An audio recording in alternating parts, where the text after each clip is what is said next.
conflits, rivalités régionales peut-être, et puis il y a le changement climatique. Le plus long fleuve, l'Euphrate, s'assèche. Eh bien, il ne reste plus que toi. Formidable, une chambre cachée sous l'Euphrate vient d'être mise au jour, révélée par une profonde faille dans le sol qui ne devrait pas exister. À l'intérieur, les chercheurs ont découvert des murs couverts d'avertissements gravés dans 17 langues anciennes, tous répétant la même chose, ne pas déceler. Au centre de la chambre se dressaient 4 chaînes massives ancrées dans la roche, mais elles étaient brisées et vides. Depuis ce moment, leur région a changé. Tremblement de terre, apparition, perturbation inexpliquée. Jésus avait prévenu que lorsque cela commencerait, les gens ne reconnaîtraient pas ce qu'ils verraient. Les chaînes, le métal et ce que les brisures ont révélé. Le niveau de l'Euphrate baisse depuis des années. Les satellites l'ont confirmé. Les gouvernements l'ont surveillé. Les scientifiques l'ont consigné. Mais personne ne comprenait ce que le fleuve mettait réellement au jour en se retirant. Une équipe de géologues a alors été appelée. Ils suivaient le recul depuis des mois et quelque chose dans les relevés du lit du fleuve ne correspondait pas. Le sol sous les eaux qui se retiraient se comportait étrangement. Les relevés de pression étaient normaux. La composition du sol dans certaines zones ne correspondait pas à celle des zones environnantes. Le géologue en chef de l'équipe a déclaré plus tard qu'il savait que quelque chose était enfoui là avant même qu'ils ne commencent à creuser. Il ignorait simplement quoi. Ils ont fait venir du matériel lourd. Un radar à pénétration de sol a été déployé en premier, scrutant les profondeurs du lit de la rivière. Les images affichées sur les écrans ont incité l'équipe à relancer le balayage à 3 reprises avant de prendre la parole. Le radar révélait un espace souterrain creux vaste, structuré et parfaitement étanche. Ni une poche d'air naturel, ni une faille géologique, une chambre. Il fallut des jours d'excavation minutieuse pour l'atteindre. Les machines ne pouvaient rien progresser que jusqu'à un certain point avant que le risque d'effondrement ne les oblige à ralentir et à travailler manuellement. Lorsqu'elles finirent par percer le trou, l'entrée qu'elles découvrirent stupéfia tout le monde. Elle n'était ni irrégulière ni brisée comme l'est un effondrement naturel. Les angles étaient nets, la géométrie était délibérée. Ou elle n'était pas quelque chose que l'érosion avait créé au fil du temps, c'était quelque chose qui avait été scellé et qui était maintenant ouvert. À l'intérieur, au centre de la chambre, se dressaient 4 chaînes massives. Chacune d'elles était ancrée dans la roche-mère à des positions précises, au nord, au sud, à l'est et à l'ouest. Les enquêteurs examinèrent les lieux et tirèrent rapidement une conclusion. La chambre n'avait pas été construite à côté des chaînes, mais autour. Cet espace n'avait qu'un seul but, maintenir quelque chose en place. Le métal fut la première chose qui perturba le calme de l'équipe. Les chaînes ne présentaient aucune soudure, aucune trace d'outil, aucune fissure due à la fabrication. Chaque maillon était parfaitement lisse, comme si la chaîne n'avait jamais été assemblée, comme si elle avait toujours existé sous cette forme. L'analyse a confirmé ce que personne n'osait dire à voix haute. Produire un métal de cette qualité exigerait des températures supérieures à 3,0 degrés C. C'est plus chaud que la surface extérieure du Soleil. Aucune civilisation antique n'a jamais approché ce niveau de performance. Même avec les technologies industrielles modernes, le reproduire serait extrêmement difficile. Si les chaînes n'avaient rien d'humain. Soudain, quelqu'un tendit la main et en toucha une. Il la retira aussitôt. La chaîne était chaude, pas légèrement, indéniablement chaude comme le métal lorsqu'il est parcouru par la chaleur. Des analyses thermiques ont confirmé ce qui semblait inexplicable. La roche environnante était froide. La chaleur ne provenait pas du sol autour des chaînes, mais de l'intérieur même du métal. Elle était localisée constante et continue sans source identifiable.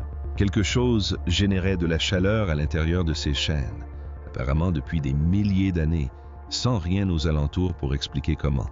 Mais le pire restait à venir, les chaînes étaient brisées. L'examen attentif des points de fracture a révélé que la force appliquée s'étendait de l'intérieur vers l'extérieur et non sous l'effet d'une pression extérieure ou de contraintes géologiques. Ce qui était retenu par ces chaînes avait tiré avec une telle force qu'il avait déchiré les attaches ancrées dans la roche et s'était échappé. D'anciennes tablettes d'argile sumériennes, écrites des milliers d'années avant la Bible, décrivent des êtres divins retenus sous terre, le long du grand fleuve enchaîné dans un lieu souterrain scellé. La description géographique correspond au bassin de l'Euphrate. La description physique correspond à ce qui a été découvert dans cette chambre. Ce récit ne commence pas avec les Écritures. Il est antérieur aux Écritures. Et Apocalypse 9:14 et 9:15 complète le tableau décrivant 4 êtres enchaînés sur l'Euphrate, retenu jusqu'à une heure, un jour, un mois et une année précis. Tout était préparé à l'avance. Il ne s'agissait pas d'une évasion. Il s'agissait d'une libération programmée bien avant la naissance de tout être humain. Être gravé sur chaque mur, entourant ces chaînes brisées dans des langues du monde antique, tout entier. Un message indiquait clairement que ce moment était attendu depuis des milliers d'années. Un message que personne n'était censé voir. Avant même de lire un seul mot sur ces murs, les chercheurs remarquèrent les symboles. Gravés en séquence descendante du haut du mur, chaque symbole différait légèrement du précédent. Les archéologues étudièrent attentivement le motif et confirmèrent qu'il n'était pas décoratif. Il ne s'agissait pas d'art religieux. C'était un compte à rebours, une séquence mesurant la progression vers un point précis, chaque sculpture s'en rapprochant jusqu'à atteindre le bas du mur. Aucun point de départ n'était visible. Seules les dernières étapes du compte à rebours étaient encore visibles. Celui qui a gravé cette inscription ne voulait pas que l'on sache quand le compte à rebours avait commencé. Il n'a laissé que l'essentiel l'approche de la fin. Puis, les enquêteurs se tournèrent vers le reste des murs, et le silence se fit dans la pièce. Le même message était gravé sur toute la surface de la chambre en 17 langues anciennes différentes. Sumérienne, akkadienne, araméenne, vieux-perse. Des civilisations qui ont existé à des siècles d'intervalle dans des régions différentes, sans aucune communication documentée entre elles, et pourtant chacune d'elles avait écrit exactement les mêmes mots. Ne pas déceler.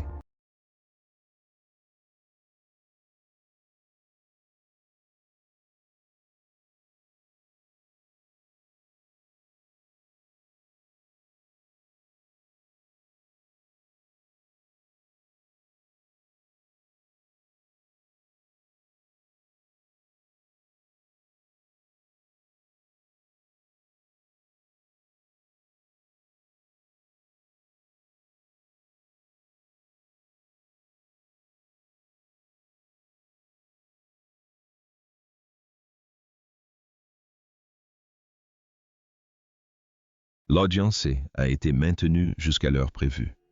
Mais il n'y avait pas que les langues qui différaient, l'écriture était différente aussi. Les styles de gravure différaient, la profondeur des incisions, l'espacement des lettres, la forme de chaque écriture. Tout cela indiquait des mains différentes, des outils différents, des personnes différentes, issues de périodes historiques complètement différentes. Il ne s'agissait pas d'un seul groupe écrivant en plusieurs langues. Il s'agissait de plusieurs groupes séparés par des siècles, chacun venant devant ce même mur et y ajoutant sa version du même avertissement. Comme si chaque civilisation savait d'une manière ou d'une autre que les autres étaient déjà passés par là. Comme si chacun ressentait le poids de ce qui était scellé dans cette chambre et ne pouvait la quitter sans ajouter sa voix à l'avertissement. Méditons un instant là-dessus. Ces cultures n'entretenaient aucun commerce. Elles ne partageaient aucun système d'écriture.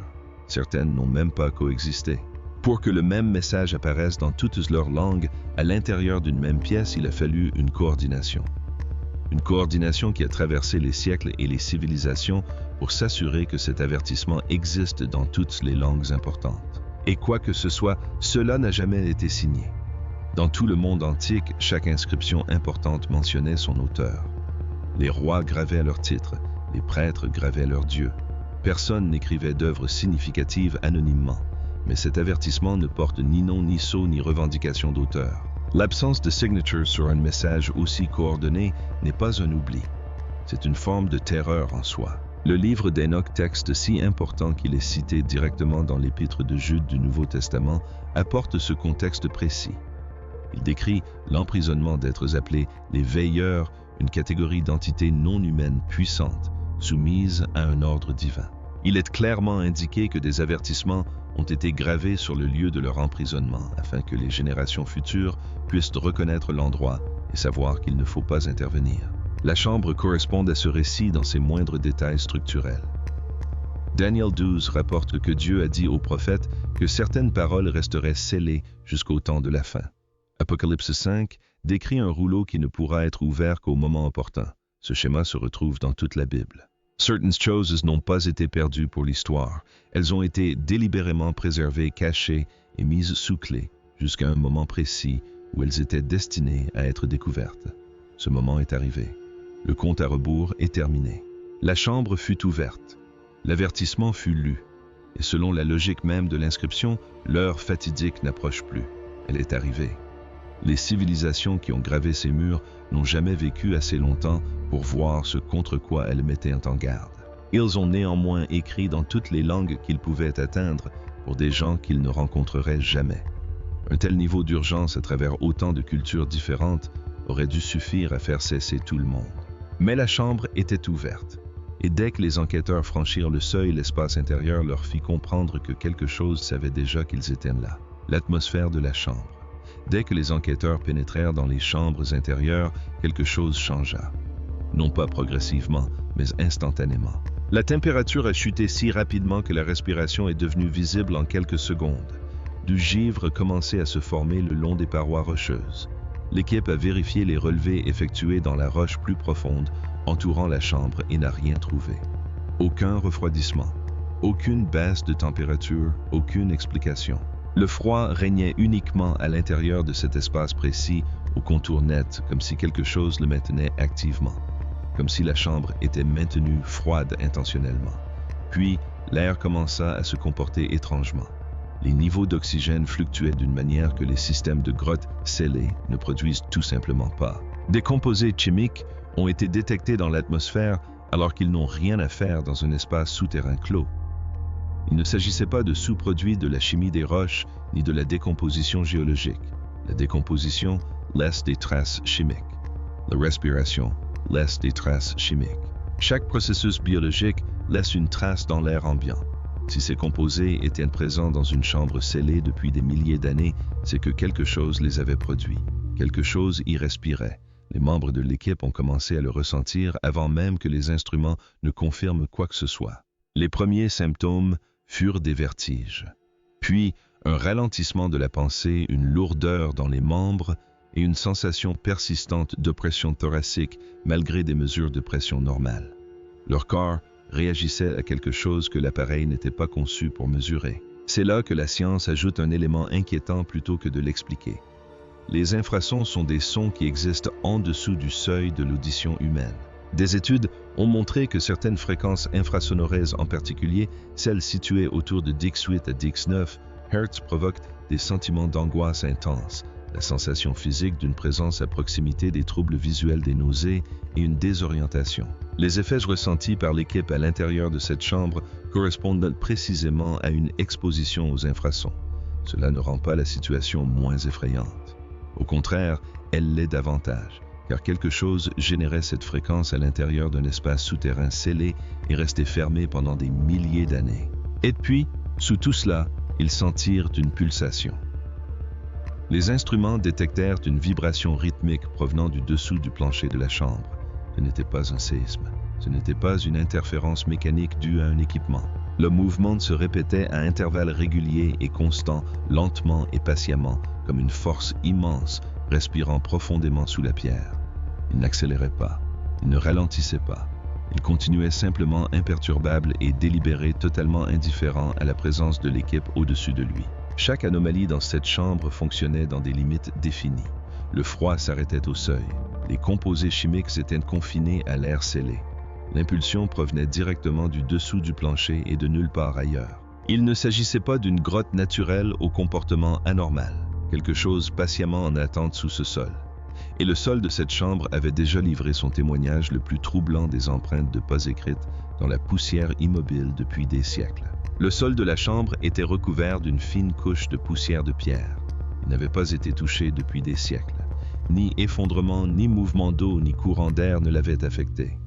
Il était parfaitement plat, parfaitement immobile, comme la poussière se dépose dans un espace où absolument rien n'a bougé depuis très longtemps. Jusqu'à ce que les enquêteurs regardent de plus près.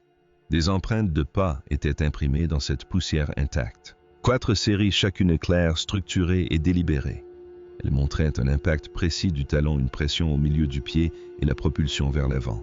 Il ne s'agissait pas d'une impression fortuite, il ne s'agissait pas d'un effondrement. L'animal qui a laissé ses empreintes marchait debout, maîtrisait parfaitement son corps et était pleinement conscient de ses mouvements. L'analyse pondérale est arrivée et l'enquêteur principal serait resté silencieux pendant un long moment avant de prendre la parole. Chaque série d'empreintes indiquait un corps pesant, entre 400 et 500 lb, sans répartition inégale du poids, contrairement à ce qui se produirait pour un corps blessé ou instable. Un équilibre parfait, un contrôle précis. 4 entités distinctes, chacune portant environ 4 fois la masse d'un homme adulte, se déplaçaient sans le moindre signe de difficulté ou de déséquilibre. L'amplitude de leur foulée était pire encore. La distance entre chaque pas dépassait largement ce que des jambes humaines peuvent produire sans assistance mécanique. La modélisation biomécanique a indiqué que les membres responsables de ces empreintes étaient nettement plus longs et structurellement plus robustes que tout ce qui existe chez l'humain. Il n'y avait ni traînement, ni hésitation, ni signe d'adaptation à un environnement inconnu. Ces corps se déplaçaient comme si l'espace qui les entourait n'offrait aucune résistance. La poussière elle-même racontait une partie de l'histoire que les empreintes seules ne pouvaient pas révéler. Au lieu de se comprimer sous chaque marche comme le ferait normalement un matériau mou, les particules étaient repoussées vers l'extérieur dans toutes les directions à partir du point d'impact. Au microscope, le motif ressemblait à une onde de choc, une force s'abattant sur le sol, puis se propageant vers l'avant avec force. Le sol n'a pas simplement supporté le poids, il a absorbé l'impact. Mais le détail qui a interpellé les enquêteurs était le point de départ. Les empreintes ne commençaient pas au centre de la chambre. Elles ne commençaient pas près de l'entrée. Chaque série d'empreintes commençait à l'emplacement exact de chaque chaîne. Là où la chaîne avait maintenu quelque chose en place, c'est précisément là que le premier pas a été fait. La chaîne le retenait. Et quand la chaîne a cassé, il s'est relevé et a marché. Les 4 séries se sont déplacées dans la même direction. Pas d'errance, pas de cercle, pas de chevauchement entre les 4 groupes. Ils se déplaçaient en formation coordonnée déterminée directement vers les passages les plus profonds au fond de la chambre. Et il n'y avait aucune trace de retour. Pas une seule empreinte menant au fond. Les manuscrits de la mer morte contiennent un fragment appelé le Livre des géants, qui décrit des êtres de taille immense, emprisonnés par décret divin après le déluge. Ces êtres ont des proportions qui correspondent à celles révélées par l'analyse de compression de ces empreintes. Il s'agit d'un document ancien retrouvé. Ou n'est pas une légende. Cela décrit précisément la catégorie d'êtres dont les empreintes se trouvaient désormais devant l'équipe d'enquête. 4 séries pas de retour.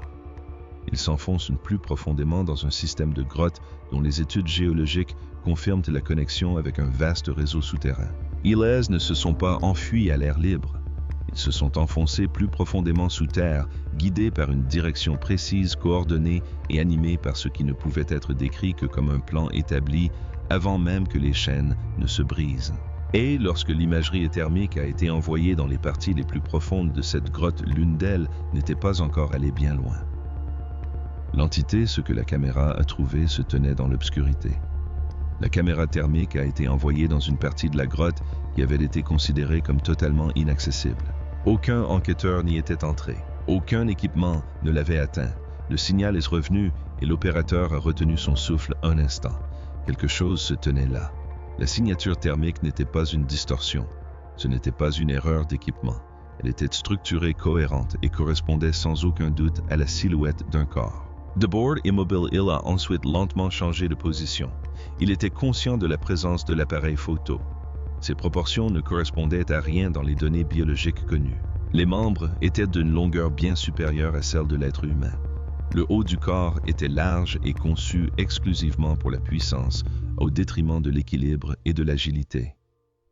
La taille générale de la créature suggérait une masse physique correspondant exactement au résultat de l'analyse de compression de l'empreinte. C'était l'un des 4. Puis vint le détail qui fit reculer plusieurs membres de l'équipe de leurs écrans. Le crâne présentait 2 cornes non greffées, non ajoutées. Elles avaient poussé directement à partir de l'os fusionné à la structure crânienne, comme si elles avaient toujours fait partie de la créature aussi naturelle qu'une mâchoire ou une cage thoracique. Dans l'art de la Mésopotamie antique, qui s'étend sur des milliers d'années, les êtres divins et semi-divins sont systématiquement représentés avec des cornes sur la tête, non pas comme symbole du mal, mais comme marqueur biologique d'un être appartenant à une catégorie complètement différente de celle de l'humanité. Au-dessus, plus ancienne encore, et régie par des règles totalement différentes. Ce que l'imagerie thermique a révélé dans cette grotte ne portait pas de couronne. Il avait fait pousser ses cornes, elles faisaient partie intégrante de sa nature. 2 membres de l'équipe ont refusé de poursuivre après avoir visionné les images. Ils se quittèrent les lieux cette nuit-là et n'y revinrent pas. Ceux qui restèrent plus tard racontèrent un moment précis où l'atmosphère dans la salle de surveillance changea. quand les données cessèrent d'être perçues comme une découverte et comme un avertissement qu'ils avaient déjà ignoré. L'équipe a ensuite dirigé une source lumineuse vers la silhouette, et un phénomène inexplicable s'est produit, la lumière ne s'est pas réfléchie. Normalement, toute surface, qu'il s'agisse de roche, d'eau de peau ou de métal, réfléchit la lumière vers sa source. C'est le principe même de la lumière. Mais la silhouette l'absorba. Sous la lumière directe, les contours de sa forme se floutaient comme si la frontière entre l'entité et l'air environnant était indéfinie. Les systèmes de suivi standard perdaient régulièrement la mise au point sur elle. Dans la tradition théologique juive antique et dans les premiers textes religieux mésopotamiens, on trouve des descriptions précises d'une catégorie d'êtres dont la présence bouleverse le comportement normal du monde physique environnant. Des êtres qui ne suivent pas les mêmes règles que la matière ordinaire. Il ne s'agissait pas d'une histoire de monstres. Il s'agissait d'une catégorie théologique documentée et ce qui se trouvait dans cette grotte y correspondait. Puis l'équipe remarqua les yeux. Même dans l'obscurité quasi totale, les yeux de la silhouette renvoyaient un signal infrarouge directement vers les capteurs. Ces deux yeux fixés droit devant eux étaient rivés sur la caméra. L'opérateur a décrit plus tard le moment où il a compris que la silhouette n'était pas simplement présente dans l'espace. Elle observait. Elle observait depuis l'instant où la caméra était entrée. Elle savait exactement où se trouvait le capteur et n'avait pas bougé non par ignorance, mais par choix. L'équipement audio enregistra ensuite quelque chose, une faible vocalisation provenant de l'endroit où se trouvait la silhouette. Le son ne se propageait pas dans la grotte comme il le fait normalement dans un espace clos en pierre. Il exerçait une pression. Les membres de l'équipe qui surveillaient la transmission à distance à un volume réduit ont rapporté une sensation d'oppression dans la poitrine, des nausées et une désorientation survenue sans prévenir. Le son était inaudible pour l'oreille humaine. Personne ne l'entendait. Tout le monde le ressentait. Le livre d'Enoch et les premiers textes religieux babyloniens contiennent tous deux des descriptions de sons produits par des êtres divins enchaînés qui provoquaient des maladies physiques et un profond trouble chez tout être humain qui les rencontrait. L'équipe n'avait pas besoin de textes anciens pour le confirmer. Ils l'ont ressenti grâce à un écran dans une pièce séparée. Lorsque la lumière a été augmentée au maximum, la silhouette a bougé, sans panique, sans manifester la moindre peur. Il se retourna et marcha lentement, et avec une maîtrise totale plus profondément dans la grotte, dans des sections que les relevés géologiques avaient cartographiées comme structurellement inaccessibles. Il ne recula pas. Elle continuait tout simplement comme si la caméra, la lumière et l'équipe qui la suivait n'étaient qu'un léger désagrément sur le chemin qui la menait déjà quelque part. Elle avançait dans la même direction que les empreintes de pas. Ce qui s'est passé à la surface dans les heures et les jours qui ont suivi a démontré de façon accablante que ce qui était sorti de cette chambre n'était pas resté sous terre. La réaction de la surface. Quelques heures après l'ouverture de la chambre, le sol au-dessus a commencé à se fissurer. Un puissant séisme a frappé la région frontalière entre l'Irak et la Turquie sans explication tectonique. Aucune faille active n'est présente dans cette zone et ne pourrait donc produire une telle secousse. Selon tous les critères des sciences géologiques, cet événement n'aurait pas dû se produire. Et pourtant, il s'est produit. Et lorsque les analyses sont arrivées, ce qu'elles ont révélé a davantage inquiété les analystes que le séisme lui-même. La rupture s'étendait sur près de 95 km sous terre. Les séismes fracturent la roche selon des schémas de ramification irrégulières, dispersant l'énergie dans de multiples directions. Cette rupture, elle n'a pas produit cet effet. Elle a tracé une ligne droite, nette et régulière comme si quelque chose l'avait délibérément dessinée depuis les profondeurs. Les analystes géologiques ont employé une expression quasi inexistante dans la littérature scientifique, structure intentionnelle. Qu'en est-il de cela? Dans les jours qui suivirent, des routes s'effondrèrent sans prévenir. Les bâtiments s'inclinèrent non pas à cause des secousses, mais parce que le sol sous leur fondation se déroba. De larges dépressions s'ouvrirent dans le sol, suivant un schéma synchronisé le long de la faille.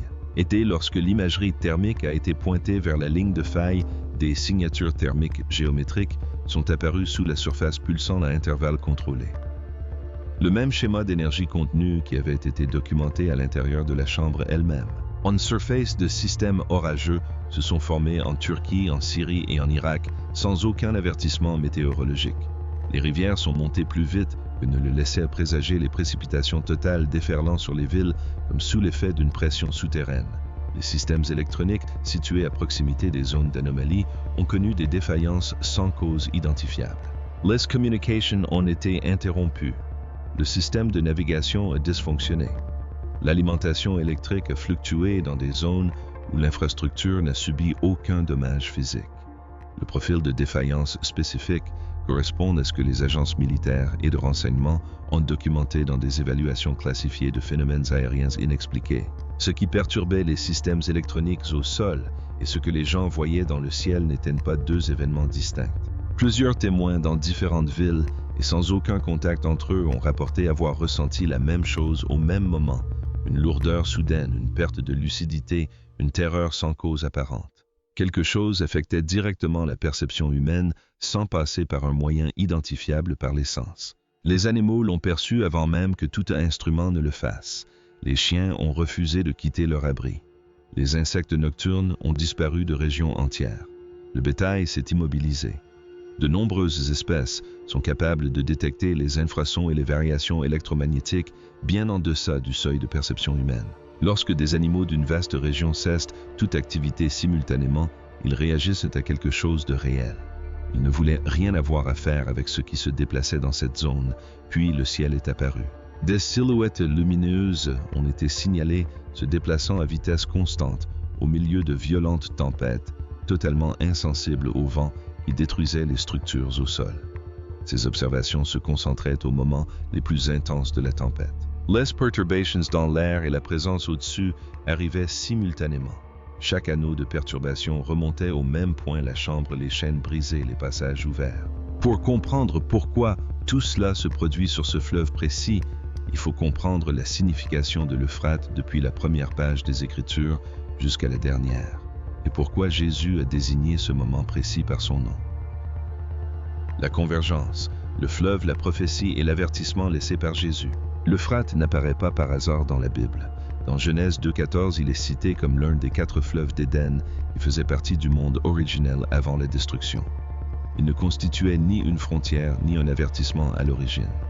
Il faisait partie d'une création encore intacte. Mais au fil de l'histoire, le fleuve a changé de signification.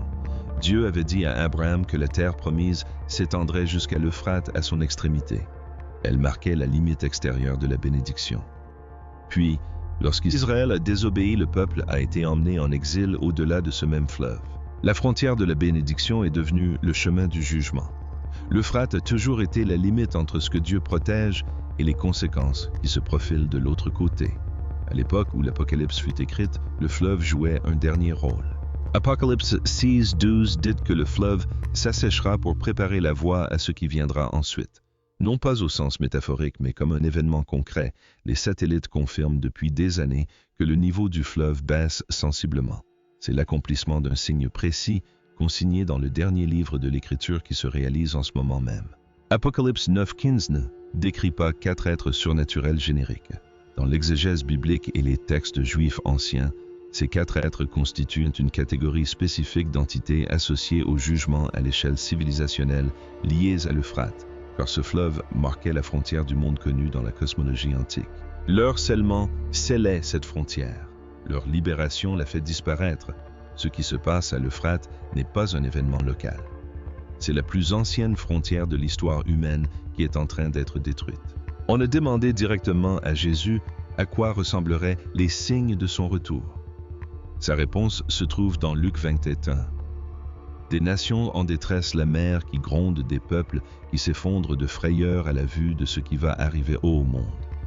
Et il ajouta, les puissances des cieux seront ébranlées. Dans toute l'Écriture, le mot « puissance » désigne une catégorie spécifique d'êtres surnaturels, précisément ceux dont l'emprisonnement sur les rives de l'Euphrate est relaté dans l'Apocalypse chapitre 9. Leur libération correspond au tremblement de terre décrit par Jésus. Il l'a nommé. Il nous a mis en garde à ce sujet. Matthieu 24:33 rapporte qu'il dit « Quand vous verrez tous ces signes réunis, vous saurez que le Jourdain est proche, non pas un seul signe, mais tous. » Une rupture, la géométrie impossible des chaînes qu'aucun humain n'aurait pu fabriquer des avertissements en 17 langues provenant de civilisations qui n'ont jamais communiqué une entité sur une image thermique qui absorbait la lumière et observait en retour une terreur synchronisée à travers des populations entières, un fleuve dont les Écritures disaient qu'il s'assécherait. Il ne s'agit pas de curiosités isolées. Il s'agit de toutes ces choses que Jésus a nommées et qui arrivent ensemble. Dans l'Écriture, avant qu'un seuil ne soit franchi, il n'y a jamais de chaos soudain, mais une convergence paisible. Avant le déluge, la vie était normale, jusqu'à ce que la porte de l'arche soit fermée. Avant l'exode, l'Égypte fonctionnait jusqu'à la nuit fatidique. La convergence est toujours visible et presque toujours ignorée par ceux qui la vivent. La parabole des 10 vierges ne divise pas les gens selon qu'ils savaient ou non. Toutes les 10 savaient. La division s'est opérée entre ceux qui étaient prêts et ceux qui ne l'étaient pas.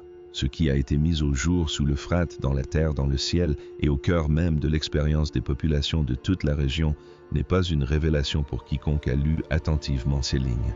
C'est l'avènement de ce qui a toujours été écrit. La seule question que Jésus a laissée en suspens est celle qu'il s'est posée à lui-même. Quand le Fils de l'homme viendra, trouvera-t-il la foi sur la terre? Cette question n'est pas rhétorique. Elle s'adresse à chacun d'entre vous qui regardez ces lignes.